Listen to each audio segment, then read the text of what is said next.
কি হবে আমাদের ভবিষ্যৎ? পৃথিবী আমাদের সৌরমণ্ডলের তৃতীয় গ্রহ। শুধুমাত্র এখানেই জীবন সম্ভব। শুধুমাত্র এখানেই ব্রহ্মাণ্ডের সবচেয়ে উচ্চতম প্রাণী মানুষ মানে আমরা বসবাস করি। এখানেই সব শুরু। ভালোবাসা, রাগ, ভয়, সাহস, অভিমান, ঘৃণা, এবং এখানেই সব শেষ। হ্যাঁ, এখানেই সব শেষ। আজকে আপনাদের সাথে এই শেষ নিয়ে আলোচনা করব। কীরকম হবে আমাদের পৃথিবীর অন্ত? কখন কিভাবে আমাদের সোনার পৃথিবী মৃত্যুর কোলে ঝুঁকে পড়বে? এরকম ভয়ঙ্কর কথা প্রায় প্রতিটি মানুষই নিজের জীবনে শুনে থাকে। আমরা প্রায় সবাই জানি পৃথিবীতে কিভাবে জীবনের সৃষ্টি হয়েছে। আজ আমি আপনাদের কাছে কিছু থিওরি নিয়ে আলোচনা করব, যেগুলি বলবে পৃথিবীতে জীবনের শেষ কিভাবে ঘটবে। প্রথমে আসা যাক নম্বর 5, সূর্যের আয়তন বৃদ্ধি। কথায় বলে কোনো জিনিস যদি একবার শুরু হয় তা শেষ হবেই। এখন সূর্য, যার জন্য আমাদের পৃথিবীতে জীবনের উৎপত্তি হয়েছে, এর মধ্যে যা জ্বালানি রয়েছে এটাও একদিন শেষ হয়ে যাবে এবং সূর্যের আয়তন ধীরে ধীরে বৃদ্ধি হতে থাকবে। বিজ্ঞানীরা বলেছেন আজ থেকে প্রায় 500 কোটি বছর পর সূর্যের মধ্যে কোর হাইড্রোজেন শেষ হয়ে যাবে এবং আয়তন বৃদ্ধি হতে থাকবে। সূর্যের আয়তন এতই বেড়ে যাবে যে পৃথিবীর কক্ষপথকেও অতিক্রম করবে এবং পৃথিবীর সাথে সব গ্রহগুলি সূর্যের বুকে আছড়ে পড়বে। এরকম অনেক নক্ষত্রই বৈজ্ঞানিকরা আবিষ্কার করেছেন। তার মধ্যে সবচেয়ে বড় হলো ইউআই স্কুটি, যা সূর্যের চেয়ে 100 কোটি গুণ বড়। এবার আসা যাক 4 নম্বরে। এটা আমাদের কাছে খুবই পরিচিত, গ্লোবাল ওয়ার্মিং। বৈজ্ঞানিকদের মতে প্রতি 10 বছরে পৃথিবীর গড় তাপমাত্রা 2 ডিগ্রি করে বৃদ্ধি পাচ্ছে গাছ কাটা ও অতিরিক্ত পলিউশনের জন্য। এটাকে যদি না আটকানো হয় তাহলে খুবই শীঘ্রই কুমেরু মহাদেশে যত বরফ আছে সব গলে যাবে এবং সমুদ্রের জলের উচ্চতা বেড়ে যাওয়ার ফলে আমাদের অনেক দেশ জলের তলায় চলে যাবে। ভিডিওতে যেমন দেখছেন এত ভয়ানক না হলেও সব মহাদেশের প্রায় 70% জায়গা জলে ডুবে যাবে। আমাদের দেশের অধিকাংশ দক্ষিণাংশটাই জলের তলায় চলে যাবে।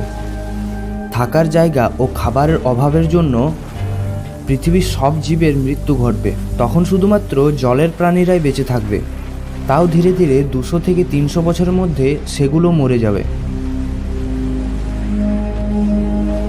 এবার আসা যাক নম্বর 3, সুপার ভলক্যানো এক্সপ্লোশন। পৃথিবীর অধিকাংশ জায়গাতেই সুপার ভলক্যানো বা আগ্নেয়গিরি রয়েছে। অতিরিক্ত চাপে ভূগর্ভস্থ ম্যাগমা বিস্ফোট হয়ে বেরিয়ে আসবে ভূপৃষ্ঠে এবং চারিদিকে চলবে অগ্নিলীলা।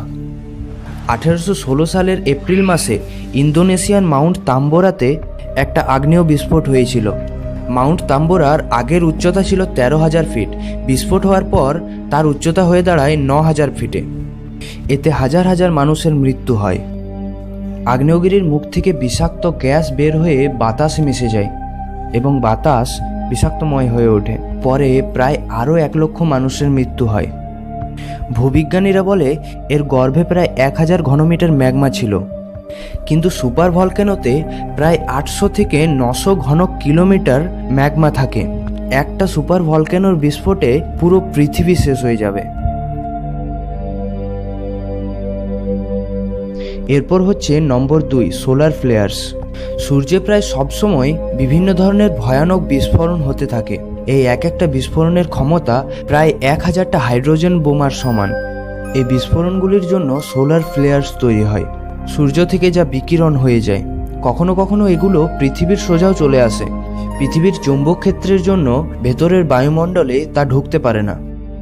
কিন্তু খুব বেশি শক্তিশালী সম্পন্ন সোলার ফ্লেয়ার্স যদি পৃথিবীর দিকে আছড়ে পড়ে তাহলে পৃথিবীর চৌম্বক ক্ষেত্র তা আটকাতে পারবে না ও এর রেডিয়েশন এতই বেশি যে নিমেষে পৃথিবীর সব প্রাণী একসাথে মারা যাবে। সূর্য, যার জন্য পৃথিবীতে জীবনের উৎপত্তি, একদিন সেই সব শেষ করে দেবে। এবার পৃথিবীর কাছে সবচেয়ে বড় ভয় হলো অ্যাস্টেরয়েডস বা ক্ষুদ্র গ্রহ। মহাকাশে প্রায় সর্বত্রই বড় বড় পাথরের চাই ভেসে বেড়ায়। কখনো তা কোনো গ্রহের বুকে আঁচড়ে পড়ে, আবার কখনো কোনো নক্ষত্রের বুকে। আমাদের একমাত্র উপগ্রহ চাঁদ, এর গায়ে যেসব দাগ দেখতে পাওয়া যায় এগুলো সব অ্যাস্টেরয়েডসের জন্যই। মঙ্গল ও বৃহস্পতির মাঝে একটা অ্যাস্ট্রয়েডস বেল্ট আছে। এর ভেতর কোটি কোটি অ্যাস্ট্রয়েডস রয়েছে যা সূর্যের চারিদিকে পরিক্রমণ করে। এগুলো কখনো কখনো নিজেদের মধ্যে ধাক্কা লেগে বেল্ট থেকে বেরিয়ে আসে। 2003 সালে এরকমই একটা অ্যাস্ট্রয়েডস পৃথিবীর খুব কাছ দিয়ে পার হয়ে যায়। এরকম ঘটনা একবার 2013তেও হয়। বৈজ্ঞানিকরা বলে কোনো একটা অ্যাস্ট্রয়েডস যার ব্যাস 20 থেকে 80 কিলোমিটারের মধ্যে পৃথিবীতে জীবন শেষ করে দিতে পারে। অ্যাস্ট্রয়েড বেল্টের সবচেয়ে বড় অ্যাস্ট্রয়েডটার ব্যাস হলো 525 কিলোমিটার। আমাদের পৃথিবীতে এরকম ঘটনা আগেও হয়েছে এবং যার ফলে পৃথিবীর সব ডাইনোসরসগুলি মারা গিয়েছিল। বৈজ্ঞানিকরা বলেছেন এরকমই একটা অ্যাস্ট্রয়েডস পৃথিবীর দিকে ধেয়ে আসছে, যা আনুমানিক 2029 সালে পৃথিবীর কাছে চলে আসবে ও পৃথিবীর বুকে আছড়ে পড়বে। তবে ভয়ের কোনো কারণ নেই, বিজ্ঞানীরা তার দিক পরিবর্তনের জন্য এখন থেকেই লেগে পড়েছে। এগুলো ছাড়াও পৃথিবী ধ্বংসের আরও অনেক কারণ রয়েছে। পৃথিবী ধ্বংসের নিয়ে আমরা একটা ভয় কিছুদিন আগেই পার করেছি 2012 সালে 21শে ডিসেম্বর, যেটা মায়া সভ্যতার ক্যালেন্ডারে লেখা ছিল এবং আমাদের মধ্যে অনেকেই বিশ্বাস করেছিলেন যে ওই দিনটাই হয়তো আমাদের শেষ দিন হবে। এরকম অনেকেই পৃথিবী ধ্বংসের নিয়ে ভবিষ্যৎবাণী করে গেছেন। পৃথিবী ধ্বংস নিয়ে নানা লোকের নানা মত। আমি যেগুলো আপনাকে এখন বললাম এগুলো শুধুমাত্র সম্ভাবনা মাত্র। 2012 সালে পৃথিবী ধ্বংসের নিয়ে আপনি কি সত্যি ভয় পেয়েছিলেন? প্লিজ কমেন্ট করে জানাবেন। এখন অবধি ভিডিওটি যদি আপনার ভালো লেগে থাকে তাহলে প্লিজ লাইক করুন, তাহলে আমি বুঝে যাব আমার প্রচেষ্টা আপনার ভালো লেগেছে। যদি এই ধরনের রহস্যময় ভিডিও ভবিষ্যতে দেখতে চান তাহলে প্লিজ সাবস্ক্রাইব করুন এবং সাবস্ক্রাইব করার পর বেল আইকন প্রেস করুন। জানি বাকিটা বলতে হবে না। আপনি যদি কানে হেডফোন নিয়ে আছেন তাহলে এখন শুনতে পাবেন সূর্যের আওয়াজ।